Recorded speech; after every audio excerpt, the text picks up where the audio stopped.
Welcome to Ems and Friends. Everything discussed is based around personal opinions. You do not have to agree as it is purely subjective. Everything else is sourced from the public domain. Thank you for watching. Hey Bubble family, welcome back to the channel. So this is going to be a bonus video. I am trying to be calm and serene right now. I like to say I'm channeling my therapy head, but that would be an absolute lie. So by now, oh God, why is it when I wear my glasses, it's like I just get like these two little spotlights. It's very annoying. No matter how many times I try and change the, maybe if I sit back here, look down, no. Anyway, so yes, so by now, you all would have seen the 40th video that a certain person released. And I'm blinking a lot because I'm furious. Okay, so I need to say, for anyone who decides to criticize on the channel, though to be fair, most of you are really, really good. We just get the odd straggler. Yes, I am a therapist. Yes, I can understand behaviours. I can understand why and how people do things, and I can get to the bottom of all of that.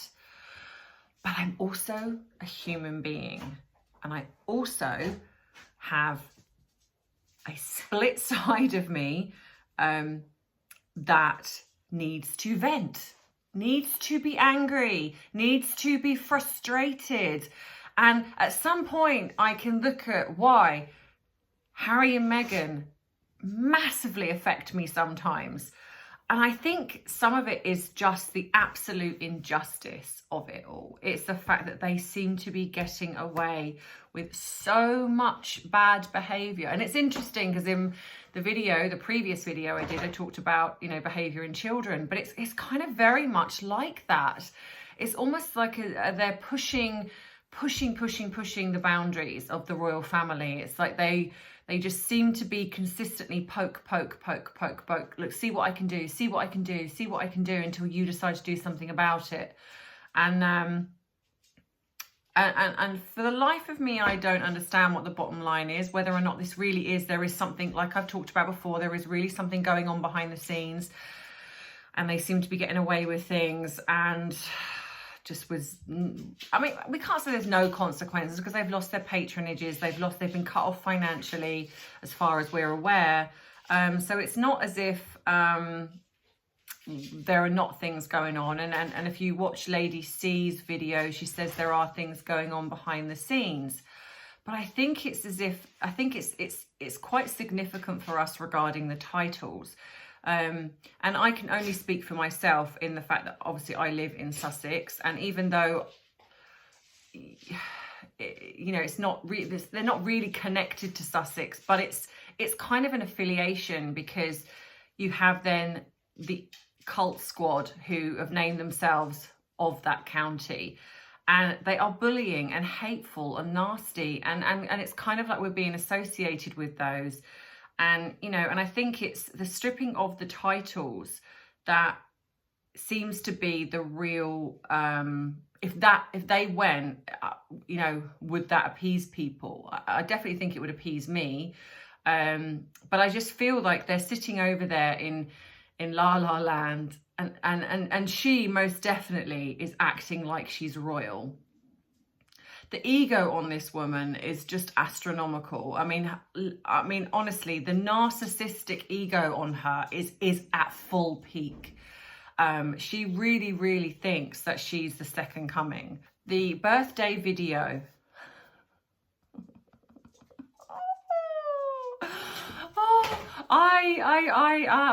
Yes, I watched it. Took one for the team. I watched it, and firstly, Melissa McCarthy, what on earth were you wearing? What on earth were you doing?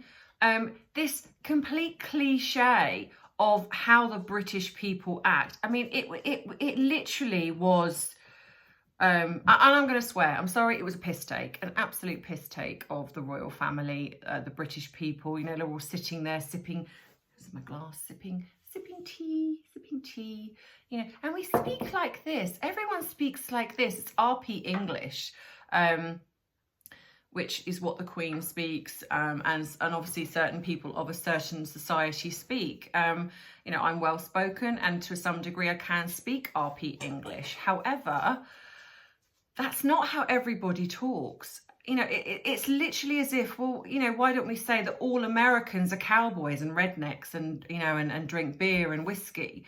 You know, that would just be stereotyping, and it would be wrong. You know, of course, there's an element of people that are like that, I guess. Maybe, I don't know. But America is a multicultural. It's got so many different accents, and, you know, wherever, you know, whichever state you go to, you know, you can, you know, have a slightly different accent to somebody else in a different state. And it's the same for England. You know, it's like Sussex people speak a certain way, and, you know, you go down to more Cornwall, they speak a different way. Further up north, further west, you know, we all speak differently.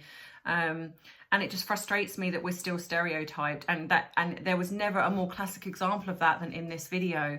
You know, Melissa McCarthy just looked ridiculous. I'm sorry, but she absolutely looked ridiculous. And I do not, I'm guessing that they're under the same PR firm, because that can be the only explanation, that she's probably got this phone call and said, look, you know, you're quite popular. You know, can we get you in on this video with Rachel, because nobody else wants to do it? Because let's be honest, I don't think anybody else probably did want to do it. So for some reason, Melissa McCarthy, maybe out of the kindness of her heart, I don't know, thought, well, this would be a great idea. Let's do this. And maybe is completely tone deaf to the whole situation regarding what's surrounding them and how people feel. And I'm pretty sure she's probably regretting it now, because the backlash has been phenomenal.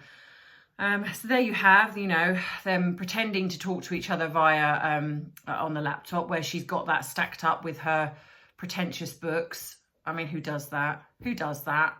You know, I'm not being funny. If your laptop is not high enough to look at, then that either says that she never works from her laptop, because she doesn't realise that, or this really was just her way of trying to merch the books. Which, to be fair, why? Because no one, if they haven't bought them already, they're not going to suddenly go, oh wow, she's done a book, okay, let's buy that then. So, you know, that was completely pretentious and staged. Obviously, to make it look like they were talking back and forth when you could clearly see they weren't. The editing was terrible, so I don't know who did that. Maybe Harry did it, who knows. And then, of course, then you had the dog sleeping on the, you know, the cushion to kind of create this cozy atmosphere, which it failed to do, because it was just so unnatural. The fake laughter. I don't know how much work that woman has had done, and we're talking about Rachel now, because she just looked like a puffy hamster. And normally, you know, I don't critique people how they look. I don't. But she does, and I'm going to be honest. It's like, you know, I've always thought that initially she was quite an attractive woman. Don't think she dresses very flatteringly for her frame, and I will always say that. But predominantly, she was an attractive woman, and she clearly has to be so insecure within herself. That she keeps changing how she looks. It's like nothing seems to be good enough. It's like every time we see her, her nose looks differently, her lips look different, and now her cheeks look different, and it looks like she's got 2 bruises here where she's clearly had, I don't know, I'm guessing maybe cheek fillers or something. And of course, people, of course, are saying that it's is it postpartum, where she's a bit sort of fuller in the face because she's had a child. No, she hasn't. She wasn't pregnant. So just, you know, just stop with that. You know, so hang on one second. What's the matter? Sorry, my dog in his ear. What's the matter, buddy? Your whites? Your white's beautiful. Want to come and say hello on camera? Come up and say hello. Look, who's that? Oh, look, it's Arthur. Oh, look. Oh, do, do, do, do. Do you want some attention? Do you want some attention, my beautiful boy? Yeah, you like being on the camera, don't you? Look at that. Say hello to the Bubble family. It's Bubble Dog. Right, you gonna get back down? You gonna get back down? Hey, come on then. All right, get back down. Yes, no, you can't come up. So yes, what was I saying? I'm completely distracted now. Yeah, so she's sitting there just, you know, trying to look, I'm guessing trying to look regal. But Faye, what's the matter with your ear? Are you doing this for attention? You doing this for attention? Are you? I'm sorry. Yeah, so I think, you know, she's sitting there trying to look regal, and I'm sorry, but failing massively. You know, she's got the pretentious blanket, and I'm not sure if I believe that is the real blanket that's, I don't know, supposed to be like, I don't know, $2,000 or whatever it is. I mean, come on now. Even if it is or it isn't, the fact that you are trying to advertise that, you're talking about women, you know, it's like, how does she not read the room? You're sitting there talking about doing this 40 minutes, which we'll get to in a minute, but, you know, 40 minutes of kindness. What are we doing? What's 40 minutes of kindness for women going back to work, but you're sitting there showing off your wealth. How tone deaf do you have to be to do that?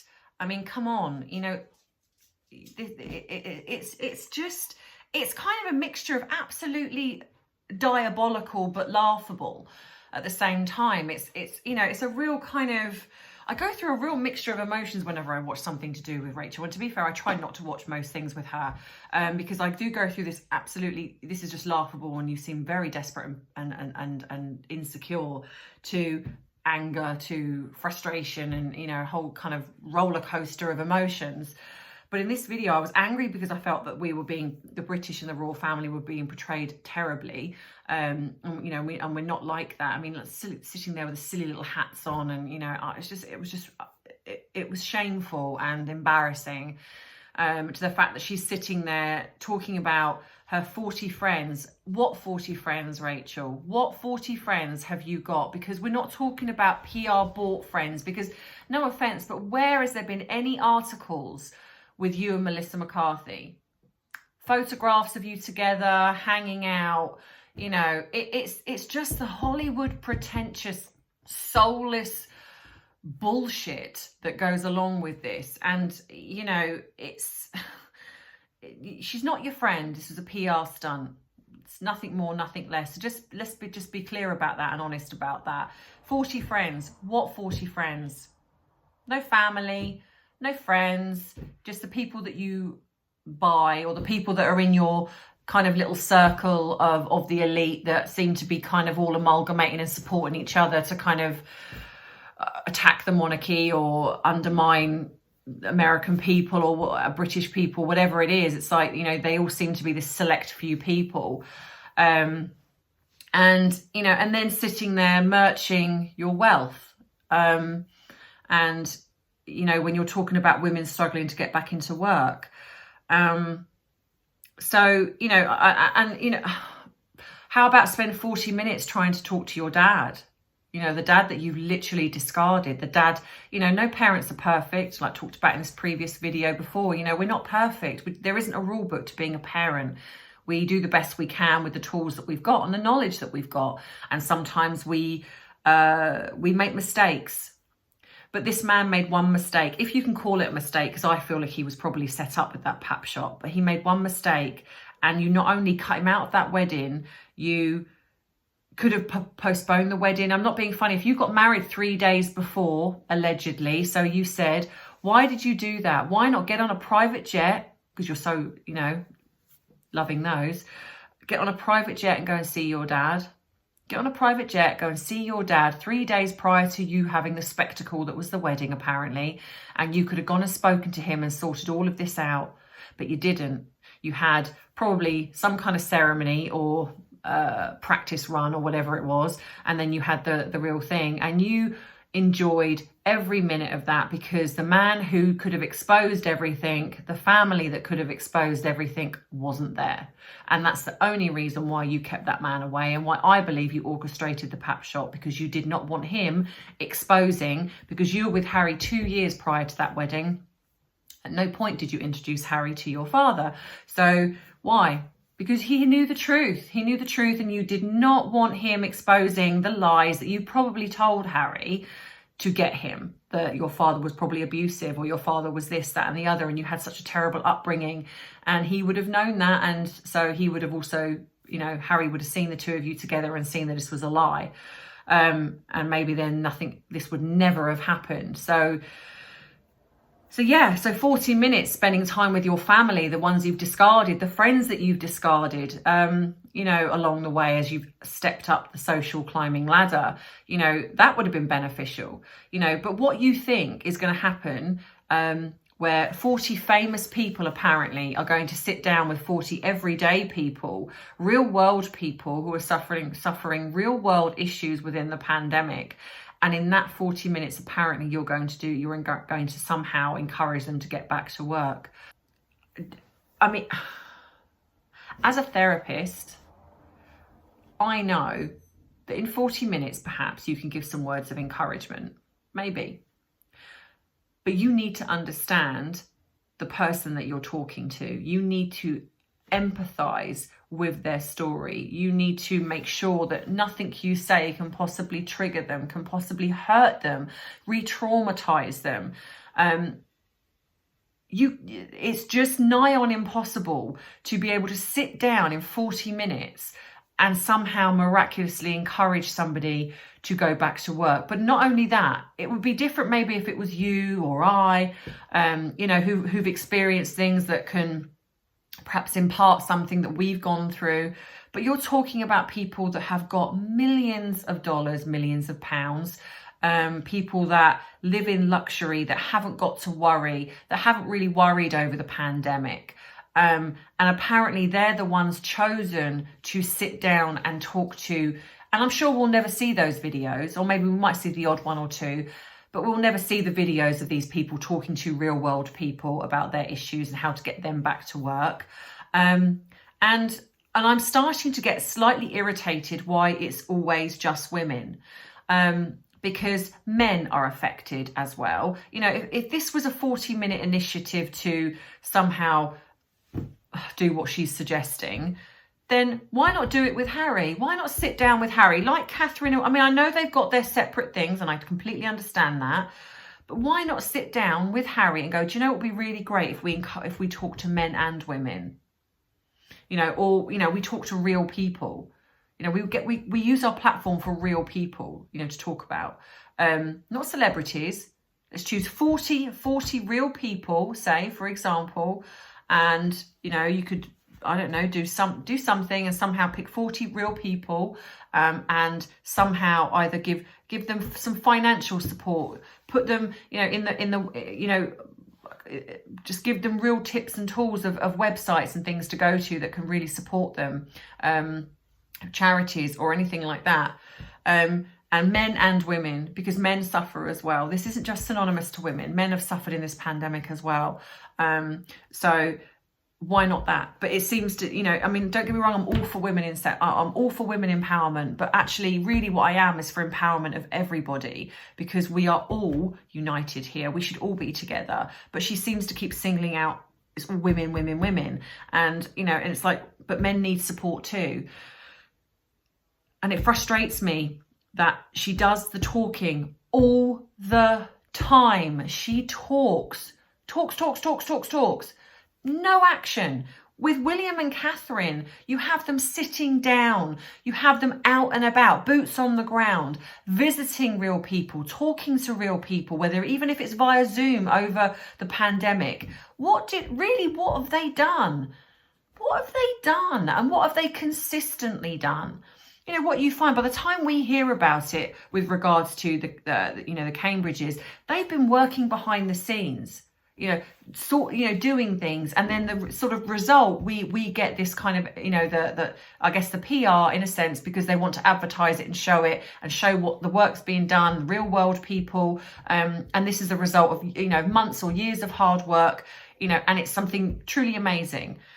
But with Rachel and Harry right now, it's literally they have a harebrained idea that usually comes from someone else because they can't think of anything themselves.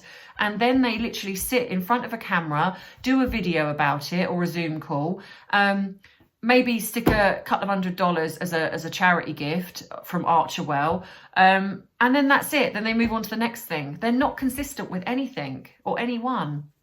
And they don't go out on the ground with real world people. Real world people that have got real issues that they could use. I mean, don't get me wrong, I don't like them and I don't think I'll ever like them. And I'm so disappointed in Harry. It's just unbelievable. But they could turn this around by stop being so bloody egotistical and get out there into the real world with the homeless, the people that need support and help. They have so much money, they could utilise that money. But instead, they keep doing everything on Archerwell, which draws all this attention to their website. But it's not, and that wouldn't be so bad, but every time someone clicks on that, it invades their privacy and takes their information. And then not only that, 95% they take and 5% goes to charity. How is that charitable? How? And so no wonder they wanted to leave the royal family, because at the end of the day, well, actually, no, do you know what? I don't think they did want to leave. And I will stand by that. I don't believe Harry wanted to leave. I think she wanted to be at the top. And when she realised that she'd have to bow down to William and Catherine, that she was not going to be as popular, she didn't like it. And when sort of things were starting to leak out about her behaviour, she didn't like it. She didn't like the negative press. So it was literally like, oh, I'm not liking it. I want to leave. And if you don't come with me, Harry, I'm going to probably do something to myself and my moon bump. So Harry felt probably pressured to leave to protect her. Anyways, that's another story. But anyway, so going back to this. So then we have all of that, and it's just, I just think it's absolutely tone deaf, insulting, and she just hasn't got a clue. She's so out of touch with real world people. Her ego is so that she just doesn't seem to care really about anybody apart from how she looks and the attention she's getting. And then we come to the ginger twat that was formerly known as Prince, juggling his balls. I mean, I'm glad he's found them outside of the window, looking like a complete clown. Harry, what has happened to you? You have gone from being the spare to the future King of England, the brother who was going to be by his side supporting him, to her laughing stock handbag, because that's really what he is. I mean, honestly, what on earth was he doing? Acting like some hobo standing outside that window, like he was trying to get in or trying to get mummy's attention. It was embarrassing, absolutely embarrassing. It would have been better off if he wasn't in it at all, and it's almost like it's like, oh, let's do a fake blooper because that's really funny. And let's pretend that Melissa's seen it, but even though the way the laptop was situated, she wouldn't have seen him. So it was just staged and fake, all of it, the whole thing. But then that kind of just explains who they are. They are fake. They are false. And I'm sad because I never actually thought Harry... I knew Harry was always a bit of a troubled soul and a bit of a wild boy, but this is a side of Harry that I think the royal family protected the public from. I think this is now Harry gone rogue. This is the real Harry, the Harry that we've maybe only seen glimpses of, but forgiven because we've always seen him as that little boy walking behind, his mother's coffin. But at the end of the day, there were two boys walking behind that coffin, and one of them was the older brother who also had to look after his younger brother. Let's not forget that, and he had to shoulder a lot of burden that day, and I think that he just gets kind of lost because he's dealt with this very gracefully and he's respected his mother, while his brother has utilised everything about his mother to get money, and basically has turned into the Hollywood elite of selling your soul for the highest price. And that's exactly what he's done. That's exactly what she's doing. I mean, well, actually, no, I don't even think she's got a soul, to be fair, at this point. I don't. She is an absolute narcissist of the highest order. She uses coercive manipulation in everything she does. Excuse me. And it's shameful. It's shameful. And, you know, the fact that her poem, yawn, was shared 200 times when there is nearly 8 billion people globally. Her poem got shared 200 times. So let's just think about that for a moment. That's either the fact that that's really the fan base that she's got, really, or probably even less than that, because I'm sure that there are people that probably shared it multiple times, like there are people that bought the bench multiple times. Everything she does fails. Everything. Because she is unlikable, and you cannot buy that. You have to be naturally kind, naturally a good person. Catherine. Catherine, to me, is everything good about Diana, and then everything good that Diana slightly was kind of not failed in, I don't want to say that, but where she was quite young, and then she kind of got into this kind of wanting to manipulate the media and things like that. And it's literally as if, you know, Catherine is everything in Diana, and you know, and then more. You know, she's just this most amazing young woman that I think is going to be a phenomenal queen one day. And I think I'm so blessed that we have the pair of them, because I think with their amazing family. And I think that's really what a lot of this is. It is just absolute pure jealousy. That and the more Rachel and Harry do, the more childish and pathetic they look. And they are slowly going, you know, because that's, and you know, and it will end in divorce, because she will exhaust everything from him, which she's doing now. She cannot use him anymore, really, because there is nothing else to use. You know, the royal family, you know, the whinging and moaning about the royal family is getting very old, and people are getting sick of it. And that's all they have. Without the royal family, she is just Rachel from Suits. That's it. You know, and this is what frustrates me about the cult squad, is they just fail to realise they are so desperate for them to keep their titles, to keep their connections to the royal family, even though they attack the royal family. But what they fail to realise is without the royal family, those two would be just Harry, Rachel from Suits. That's it. That's it. Everything they have got now, yes, okay, granted, you know, Rachel had some money apparently, but that would have gone by now. That would have gone, you know. So, you know, yes, okay, maybe she would have got another part in something, but slightly doubtful, because no one was really knocking at her door at the age of nearly 40, or 40, probably was 40. She's 44 now. You know, and, you know, she had bit parts in Hallmark movies, and Suits was really her only accolade. That was it, you know. So at her age there, if you haven't got it by then, you know, and even then she wasn't really like a huge part. She was just basically the fluffer, which is like the sexual element to a series. And that's what she was. And, you know, so, yeah, you know, so they would be literally just Harry and Rachel. They wouldn't have the platform. Oprah would have been knocking on her door. She wasn't even knocking on her door when she was in Suits.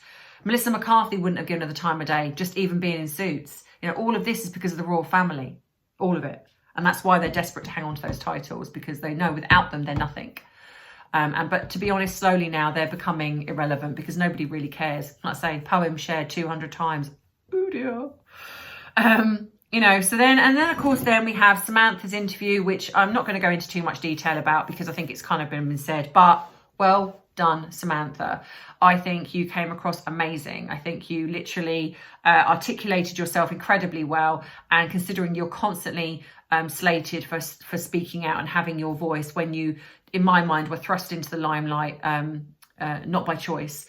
so was your father. And, you know, and the love for your father, it literally just shines through how you try to defend him. And, but you come across really, really well. And I think it was an amazing interview. I feel very sad for the family. Like I said, no family is perfect, but no family deserves what's happened to them. And they've been literally thrown to the wolves. And I think that they've handled it really well, considering. You know, but what I found very interesting is that when she stated that there was no proof that the children exist, well, yeah, that's what we've all been saying. Archie has literally, I don't believe, I wonder if there is an Archie. I just don't believe that they have them, because I just don't want to believe that they would wish Archie a happy birthday. So I'm sorry, I hate to say it, but I have to think that maybe the royal family know. Maybe they know, and because I just don't understand how they acknowledge him. And also now Lilibet, whoever she is, because we've not seen her. So if she is an adoption, then I would expect photographs to be coming out end of August, September. So if that's the case, if she's an adopted child, expect that. In which case, why is she in the line of succession? Why? Why have the royal family put this child in the line of succession? Because we know she wasn't pregnant. We know. So I don't know what's going on. I really don't. And I think that it saddens me, because it makes me think that the royal family are being complicit in certain things. Now, whether or not this is because of Andrew, I really don't know, because now all of a sudden Fergie seems to have crept out of the woodwork and seems to be in the limelight quite a lot. And then we have Eugenie, who seems to be supporting Rachel. So do they have something on Andrew? Which is what I've said before, that I think there was an element of blackmail. And there's been little... to get my words out, there's been you know, leaks on in the press where Harry and Rachel are going to be sitting down with the FBI telling stuff about Andrew. So I'm wondering if either Harry knows something, because obviously he was part of the royal family and he knows things, or someone in their yacht days knows something, and that is why. So I don't know. You know, if you have ideas, put them in the comments below. So yeah, so this is my kind of rant. I've calmed down, so it wasn't so ranty as I did do a video when it first happened, and I was literally like, rah! And I thought, I can't put that up because people would be like, oh my gosh, you just come across like a crazy person. I was so mad.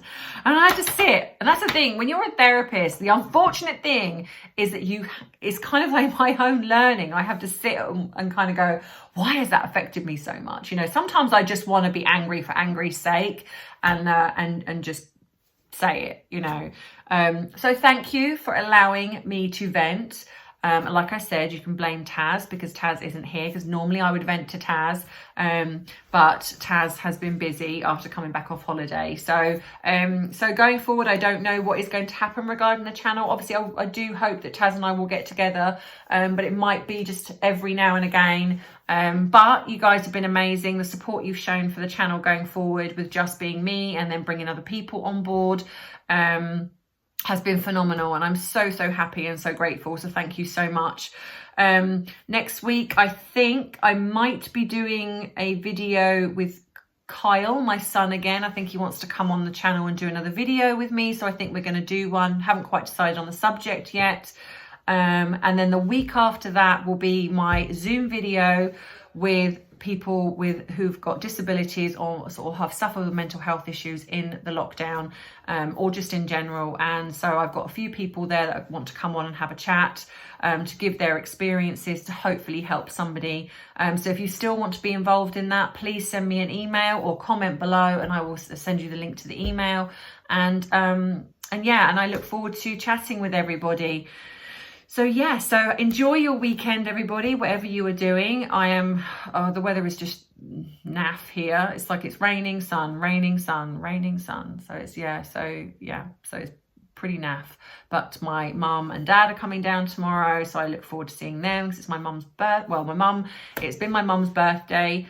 she was on the 4th of August, would you believe? And I kept that quiet. She actually has the same birthday as a certain someone. So that was not cool. But happy belated birthday to my mum. I love you, and you are my best friend, and you are awesome.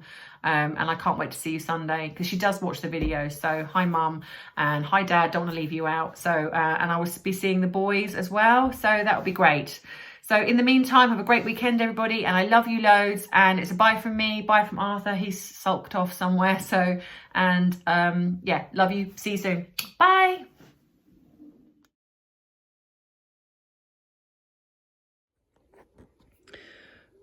Hey Taz. Hey Arthur. So it's a country walk. Up there, just in the bushes, is a stray cat that follows me. So when I go for a walk with Arthur, he follows. So here we are. And Taz, the cat, decides to come with. So yeah, so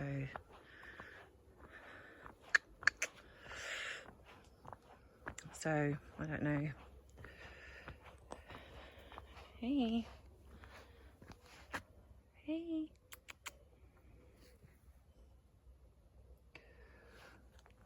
like a forest cat. Arthur, Tazzy, come on. Here comes Taz. Arthur. I am literally like the Pied Piper of animals. So this is near where I live. As you can see, it's very peaceful.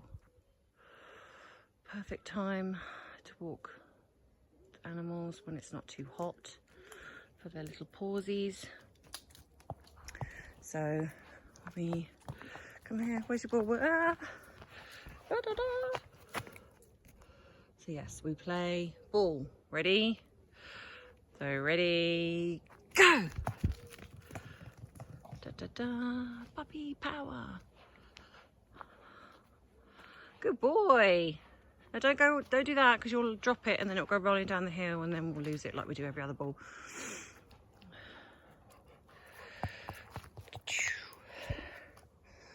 Cats have disappeared. Taz? I've named the other cat Cosmo because he looks like space. Cosmo. Not the drink, obviously. There's Taz. Hey Tazzy. What you doing? Yeah. Arthur, what you doing? He's like, throw the ball, throw the ball, throw the ball. Get it, yeah! Good boy. Obviously, frustratingly, I can't go too far because cats are over there. Because I'll get worried that my cat, because he's a bit of a homebody, doesn't go too far normally.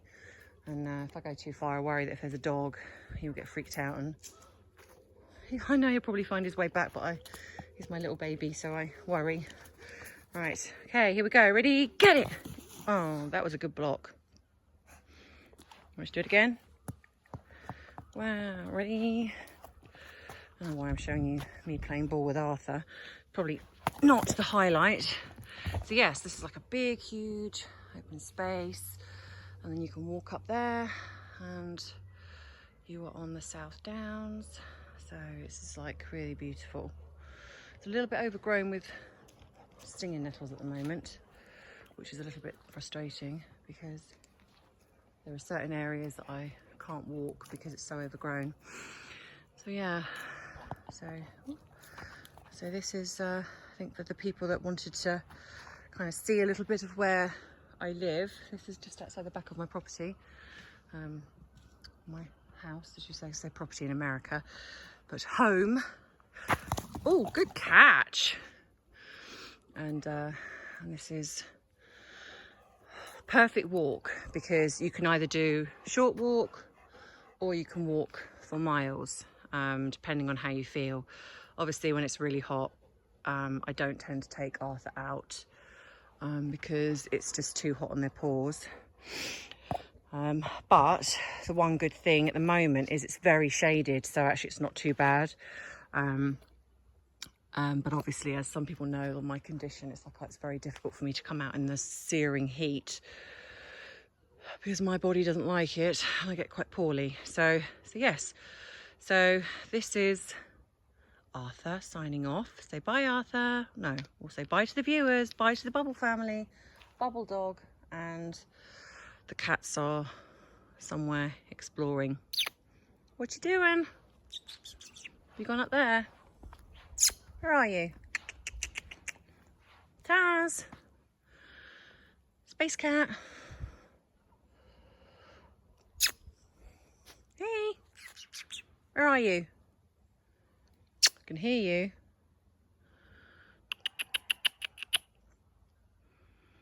There's one. Hello. In there. Are you hiding? Are you hiding? Tazzy. Where are you, Taz? Taz. Tazzy. Oh, my cat's disappeared. I feel like I can hear him, but I don't know where he is. Anyway, so I'm not going to bore you anymore. So that is us signing off. And I bet when I shut the video down, Taz will make an appearance.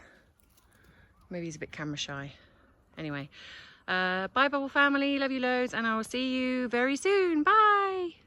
Thank you for watching. If you enjoyed our video, please remember to like and subscribe. As much as we appreciate all of your comments, please try and keep them respectful. Otherwise, you do run the risk of being blocked, which would be a shame. Thank you for listening.